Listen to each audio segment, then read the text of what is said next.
You want to support Roland Martin Unfiltered? Be sure to join our Bring the Funk fan club. Every dollar that you give to us supports our daily digital show. There's only one daily digital show out here that keeps it black and keep it real as Roland Martin Unfiltered. Support the Roland Martin Unfiltered daily digital show by going to RolandMartinUnfiltered.com.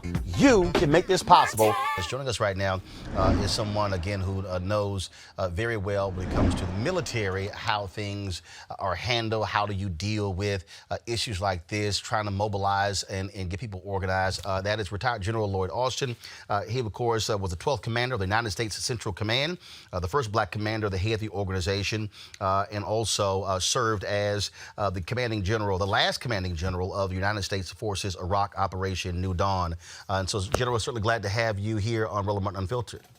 Glad to be here, Roland. All right, so as someone who has commanded troops, when you look at this this coronavirus epidemic, we're seeing it going on all across the country. You have states who are saying shelter in place.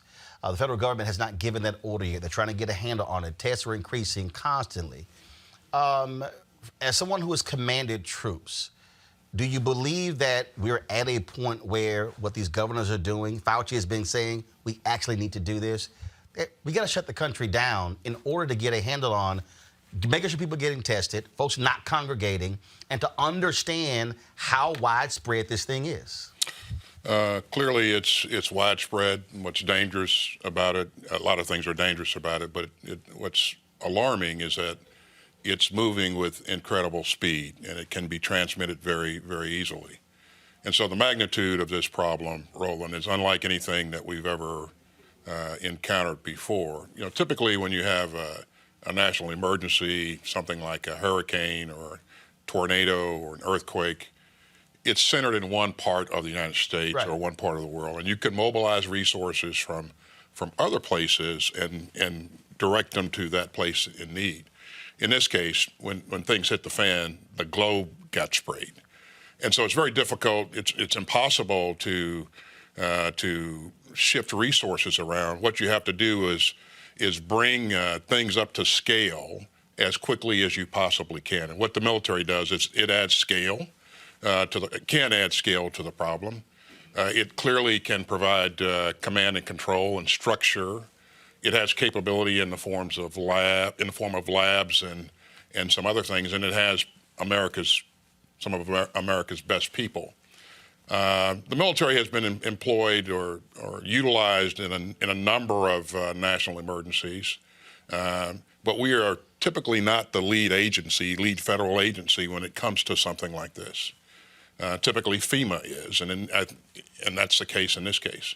FEMA has a lot of capacity.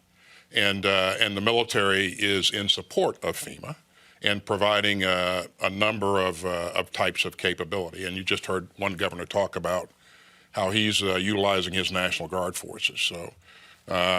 So again, this is different from anything that we've ever seen. And I want to remind you that the focus of the military is to protect the United States of America. And so, and by the way, we still have troops deployed in Afghanistan and Iraq and other parts of the world. The medical capabilities of the military are focused on supporting those troops that are deployed and helping the military to gain and maintain the required readiness in order to be able to protect the country. So the military adds significant value can add significant value to an issue like this. By the way, I doubt that you'll see, and anything can happen, but I doubt that you'll see in the near term that the president will issue an order for the entire country in terms of, stay put or something of that nature. Why is that? I think that's probably best left to the local governance, the governors, the mayors, to work through that. The national government, I think, is focused on providing resources and direction and those types of things. But what you have, though, is you have yesterday, Trump stood there and said, look, federal government, we're not shipping clerks. And you have others who are saying, no, the federal government can use its power. And for instance, with this one CEO who said a company is trying to charge $7 per mask when it normally costs 58 cents. Mm-hmm. The power of the federal government is to be able to say, come in, take a seat, do this, and this is what's going to happen to you. I mean, that's where, but that's also where leadership comes in. As you've watched this, and we played a video yesterday, folks, get that video ready. It talked about just these contrasting comments where it's no big deal, it's just one person, this is under control, it's contained. You had Larry Kudlow early in February was saying, oh, no, this thing is, we pretty much got this thing airtight, contained, buy stocks. It was saying all these different things when it wasn't happening. And so at some point, leadership has to be honest about exactly what's going on so people are hearing the truth and you're not getting these conflicting messages.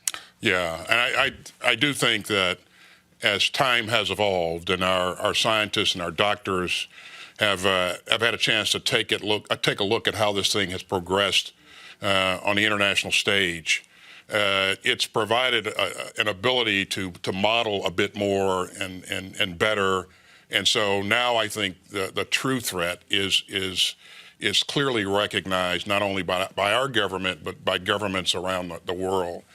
And so recognizing the potential of kind of the breadth of the spread of this and the speed at which it's moving, this requires a national effort, not just a whole of government effort, but a national effort.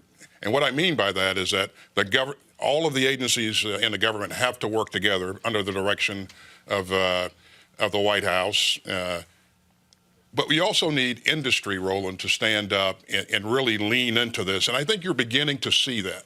I think you'll find that in this country, as you well know, Roland, there's people will exercise initiative to get the right things done. We saw that from the very beginning. CDC says, hey,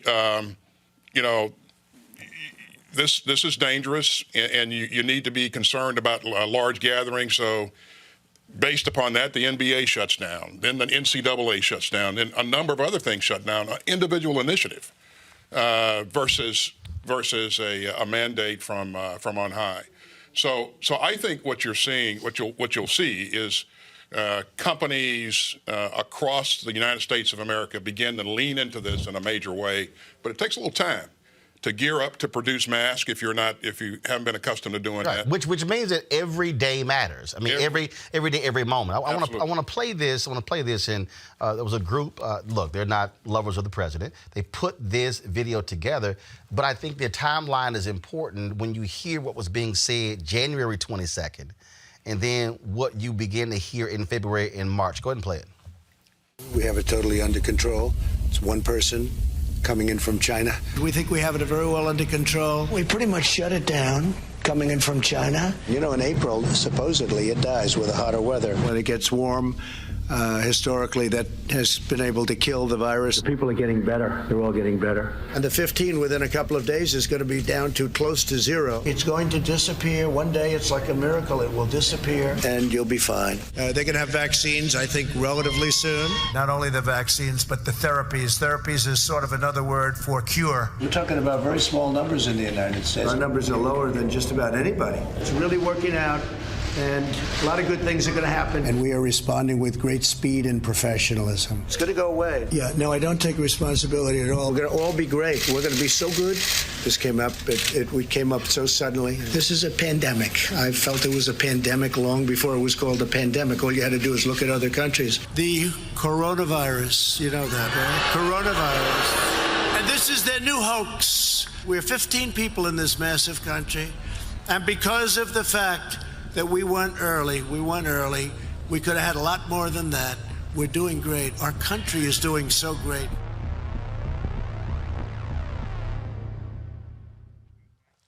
As somebody who's led massive amounts of people, does that frustrate you when the commander-in-chief makes those statements and it gives the impression early on, no big deal, everything is fine, when the scientists were going, no, it's not. In fact, when there's a military intelligence unit that began to track this, they were saying, this thing is real.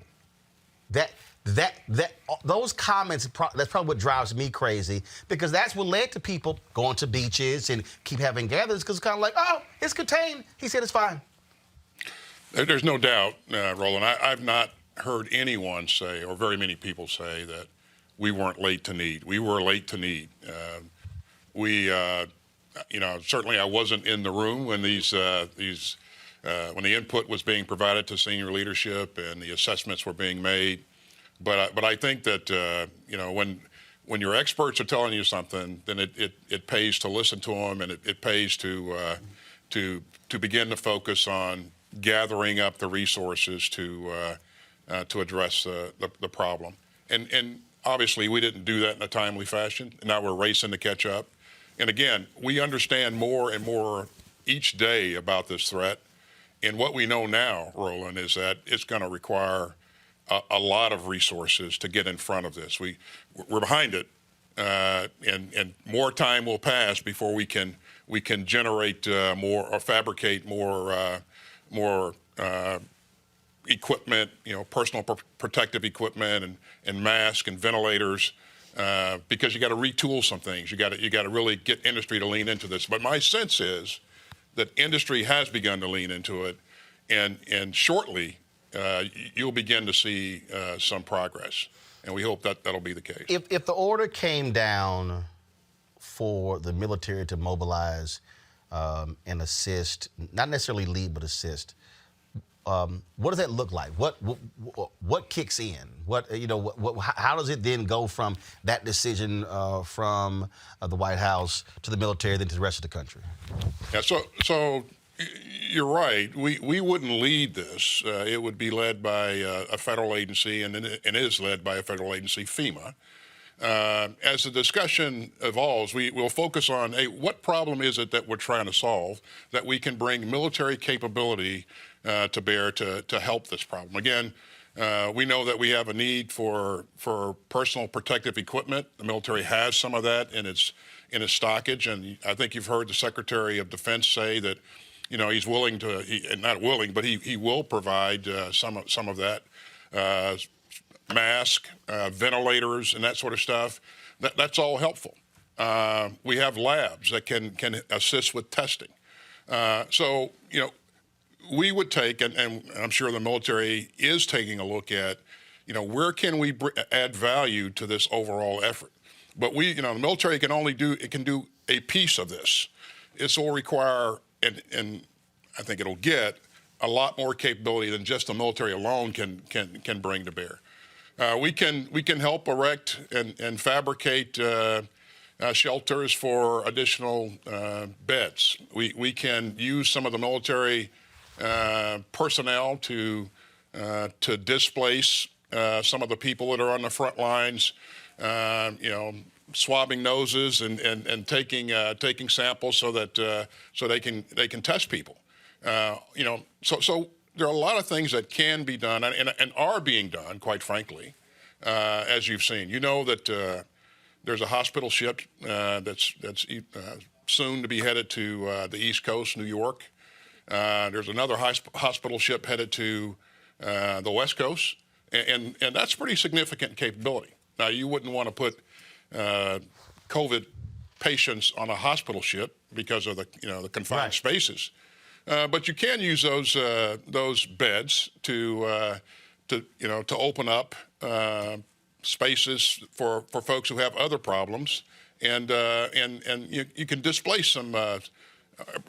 That can create some space for COVID patients eventually. But the military is also very familiar with going in, having to erect hospitals, having to be able to commandeer land to be able to create those tents. We had the Brooklyn Bureau president on yesterday, and what they did was they erected these tents outside of the hospital to serve as an entry point. So instead of people coming into the hospital, the point you just made, they were going through this tent first to get assessed to determine what happens next. And the sense that I get is that from these local hospitals and these mayors and these governors, I mean, the reality is, as you said, from a national standpoint, they aren't used to having to mobilize entire states. Like you said, look, I've lived through 3 hurricanes in Houston, and so what happens in this city or this particular area of a city, this is a whole different deal. To me, that's where the capability of the military comes in, where y'all are used to going in where there's absolutely nothing, then all of a sudden, a city all of a sudden is erected. You're right. We bring scale, we bring structure, we bring command and control, we bring speed. And again, we know how to get a lot of things done, and I think this capability should be used, and I think the governors are tapping into that capability. And just the Army alone, you have three components, as you well know: active Army, you have Army National Guard, you have U.S. Army Reserve. So that's three different components. Each of those components has some medical capability, units that have medical capability. So there's a fair amount of potential there. And again, it just need to focus. We just need to focus on what are the major problems. Where can the military add value, and then quickly make those decisions to employ those capabilities. When we earlier we talked about speed, we talked about time. I talked about how, again, it's every day you didn't have it taken seriously what was going on. I remember we played a video from Senator Kamala Harris, February 12th. That was a hearing, Department of Homeland Security, and she actually posted that video on that day. And there were Trump administration officials who didn't even come to the hearing. The purpose of the hearing was to discuss coronavirus. And the response was, well, we don't have our talking points together. Here were United States senators who was a hearing on February 12th who were saying, hey, what is happening here? And that seemed to be a huge problem in this whole idea of just, well, we're not really ready to talk about it. And now all of a sudden it's like, oh, no, we were always serious about it. But then when you look at the response, when you look at the fact that we still are not, despite all we're hearing, we don't have massive testing. You still have people who are showing symptoms, whose doctors are saying, I need them tested. They said, oh, they're not serious enough. And doctors are going, what in the world am I supposed to do? And to me, that delay of being able to have mass production of those tests, being able to go to those companies and say, what capability do you have? How can we retrofit your companies to now produce ventilators? Things along those lines. That to me was for me a dereliction of duty from this president in the White House, by not taking it seriously, has put us in the position that we're in now. I think, again, we are late to need, but I think that you'll see, once all the segments of our society, of this country, are engaged, and I think we are at this point, I think you'll see things begin to pick up steam, and that flywheel begin to spin, and it'll come up to max RPM a lot faster than people would have thought possible. But again, you got to. I understand, Ben. Look, you respect the chain of command, being the general, 4-star. When it comes to these news conferences, should the scientists be leading them? I've always felt that having the folks who are the experts talk about the significant issues is the way to go. I think they're committed to providing factual information to the public, and that's really, really important in a way that the public can comprehend and digest. What we want to make sure is that people understand what it is they need to do to protect themselves and their families, and understand also that the system is beginning to work hard to deliver the capabilities that we'll need to counter this going forward. Last question. Are there one or two things currently not being done that you believe should be done?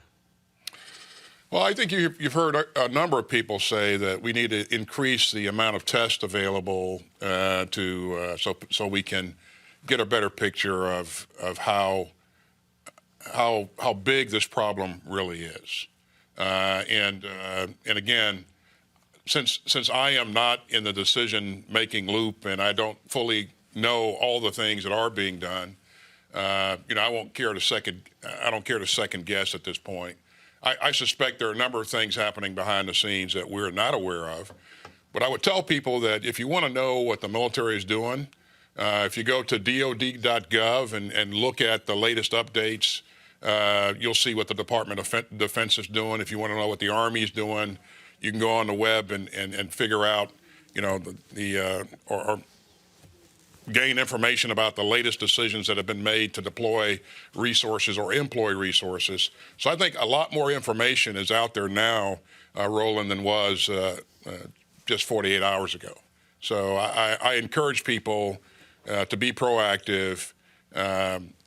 Check out the websites to see what people are doing and what they're actually, the decisions that are actually being made. Well, and we also have to be mindful of the fact that members of the military are also impacted by this as well, because we need to ensure that they're being tested and we know whether or not they have coronavirus and how their families are impacted. We're seeing that only medical personnel because they can't go home. They can't actually see their family members. And so that's one of the things that we have to also remember as well, that they might be National Guard, they might be in Army, Navy, Air Force, Marines, Coast Guard, but they still are regular folks who are dealing with the same thing we're dealing with. You're exactly right. And when you unplug a nurse out of the civilian community and mobilize that person to go be in a National Guard unit, you've just taken away a little bit of capability out of the community that you need there. So you have to really be careful about what decisions you're making and what kind of capability you're trying to take and apply to the problem set.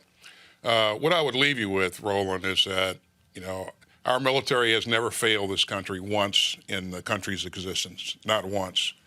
When called upon, they will rise to the occasion, and they will put country and the people of this country before their own personal concerns. But the issue that you just raised, that the service members have family members too, is something that we need to continue to be mindful of.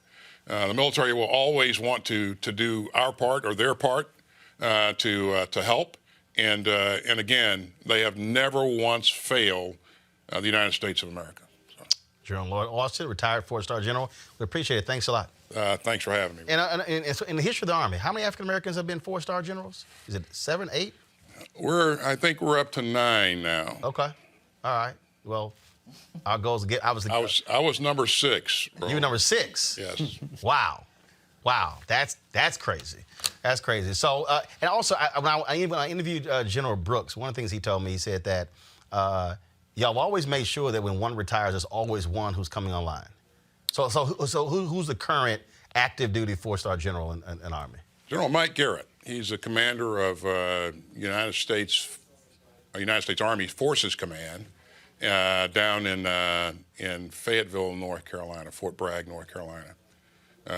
He's a great American, and one day you should have him on your show. All right, we'll do that. Well, luckily, of the total number, I've actually talked to 5 of them. So I've talked to probably a majority of them. So we'll definitely try to get them on as well. All right, General, I appreciate it. You should have us all on at one time here at some point, Roland. Right, and guess what? Y'all can probably all fit on one set. Absolutely.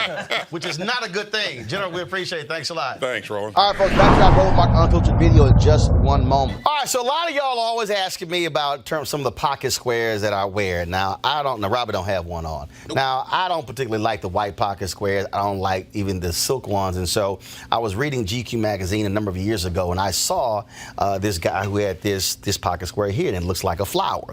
This is called a Shibori pocket square. This is how the Japanese manipulate the fabric to create this sort of flower effect. So I'm going to take it out and then place it in my hand so you see what it looks like. And I said, man, this is pretty cool. And so I tracked down, it took me a year to find a company that did it. And so they basically about 47 different colors. And so I love them because, again, as men, we don't have many accessories to wear, so we don't have many options. And so this is really a pretty cool pocket square. Now, what I love about this here is you saw when it's in the pocket, it gives you that flower effect like that. But if I wanted to also, unlike because if I flip it and turn it over, it actually gives me a different type of texture. And so therefore it gives me a different look. So there you go. So if you actually want to get one of these Shibori pocket squares, we have them in 47 different colors. All you got to do is go to RolandSMartin.com/pocket squares. All right, so first of all, that graphic is way too small. So tomorrow we're going to run it right down here all across the screen. So it's RolandSMartin.com/pocket squares. All you got to do is go to my website and you can actually get this. Now, for those of you who are members of our Bring the Funk fan club, there's a discount for you to get our pocket squares. That's why you also got to be a part of our Bring the Funk fan club. And so that's what we want you to do. And so it's pretty cool. So if you want to jazz your look up, you can do that. In addition, y'all see me with some of the feather pocket squares. My sister, who's a designer, she actually makes these. They're all custom made. So when you also go to the website, you can also order one of the customized feather pocket squares right there at rolandsmartin.com/pocket squares. So please do so. And of course, it goes to support the show. And again, if you're a Bring the Funk fan club member, you get a discount. This is why you should join the fan club. Now back to your Roland Martin Unfiltered video. You want to check out Roland Martin Unfiltered? YouTube.com/Roland S. Martin. And subscribe to our YouTube channel. There's only one daily digital show out here that keeps it black and keep it real. It's Roland Martin Unfiltered. See that name right there? Roland Martin Unfiltered. Like, share, and subscribe to our YouTube channel. That's youtube.com/Roland S. Martin. And don't forget to turn on your notifications so when we go live, you'll know it.